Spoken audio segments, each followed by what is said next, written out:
wasaaradda arrimaha gudaha iyo dib u heshiisiinta dowlad goboleedka Galmudug ayaa waxa ay maanta mar labaad degmada Balanbale ka daahfurtay dhismaha golaha deegaanka ee degmada Balanbale munaasabadan ay ka soo qayb galeen wasiirka wasaaradda arrimaha gudaha iyo dib u heshiisiinta dowlad goboleedka Galmudug Mudane Cabdi Waayeel xildhibaan ka tirsan baarlamaanka Galmudug maamulka degmada Balanbale mas'uuliyiin ka tirsan Galmudug iyo qaybaha kala duwan ee bulshada degmada Balanbale ayaa ku soo dhamaatay in si wadajir looga qayb qaato dhismaha golaha deegaanka ee degmada Balanbale gudoomiyaha degmada Balanbale oo daahfuray munaasabadan ayaa sheegay in ay sida ugu dhaqsiyaha badan uga qayb qaadan doonaan waxa sharaf noo ah in aan halkaan nologu daahfurayo golihii deegaanka ee degmada Balanbale runtii arintaas waa arin degmadana waxtar u leh annaguna wax badan aan goobaynay ilaahayna noo keenay waxaan uga mahadnaqaynaa marka koobaad wasaaradda arrimaha gudaha iyo dowlad goboleedka Galmudug annagana waxaan rabnaa sida naloogu keenay inaan u fulino oo u qaadano oo awalba waan rabnay oo hanaloo keenaan lahayn mar hadday noo timid aan tumanka gamcooda ku qabsano waxqaradka iyo bulshada idil ahaanteed ayaa si wadajir waxay u ballan qaadeen in ay qaybta ugu weyn ka qaadan doonaan ayagoona sheegay in aysan Balanbale qasaarin fursadan dahabiga ah ee maanta soo martay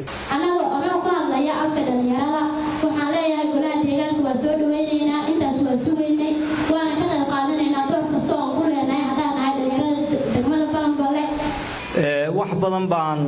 maamulka deegaanka golaha deegaanka codsanay annagoo reer Balanbale ah wax badan baan xaggaas indhaha u fiiqaynay waa ilaahay mahadiisa hadii ilaahay noo keenay waxaan leenahay waxaan u soo dhaweynaynaa si weyn sida hadda aan u soo fariisanay oo dadku u muuqdaan baan u soo dhaweynaynaa waxaanu ku dhisanaynaa muddo gaaban maadaama aan ka shaqaynay haddii aan nahay odayaasha deegaanka guurtida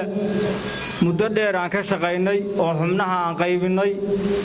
wixii ka dhiman baanu ku daraynaa wixii khaldan baan saxaynaa degdeg baanu u soo gudbinaynaa haddii ilaahay idmo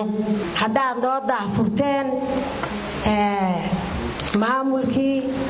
degmada Balanbale oo loo kala maqnayn annaga reer Balanbaleana waxaan samaynaynaa haddii alla ogolaado kullay aayahanaga inaan ka tashano waa laga maarmaan inaan dhidbada u aasno waa laga maarmaan ugu dambeyntii wasiirka arrimaha gudaha iyo dib u heshiisiinta dowlad goboleedka Galmudug Cabdi Maxamed Jaamac Cabdi Waayeel ayaa ka codsaday in odayaashii waxqaradka Balanbale ay soo dadajiyaan liiska ergada si sida ugu dhaqsiyaha badan loogu fuliyo golaha deegaanka waxaan filayaa maanta Balanbale waxay marqaati u tahay inay dhisato golaheedii deegaanka 10 bilood u dambeysay waxaan xiriirinay guurtada labadii bishii Juulaay ilaa sanadkii u dambeeyay waxa la ii soo gudbiyay leystigii oo la leeyahay waxa la qaybiyay gurigii guurtada waa qaybsanay waxaan rabnaa wixii ka dhiman golaha baarlamaanka in loo shirceeyo si aan dawladana u dhisano 10 bilood waxaan raadinaynay in hay'adihii shaqada nala qaban lahaa oo runtii sharciyada wax ku leh inaanu helo hay'adahaas waa soo dhamaysanay shaqadoodii waxaan rabnaa reer Balanbale inaad ilaa bari noo soo gudbisaan leyskii ergooyinka annaga waxaan u soconaa Hoobiyo waxaan u soconaa Caabudwa Dhuusamareeb wax ka dhameeyay baan u soconaa iyo Cadaado adinkaan ku soo hormarnay waqtiga mashruucan waad ogtihiin oo hore u dhamaaday waqti gaaban buu haystaa ma haysano runtii waqti dheer oo aan isku jiidjiidno oo sidii meelaha qaarkood ku dhacayso kale bacdama adinku aad diyaar ahaydeen oo noo sheegteen sidaas aan ku soo hormarnay waxaan idin Balanbale muddo diyaar ahayd halala dhamaystiro iyaga marka koobaad laakiin safar dheer baa anagana sugaya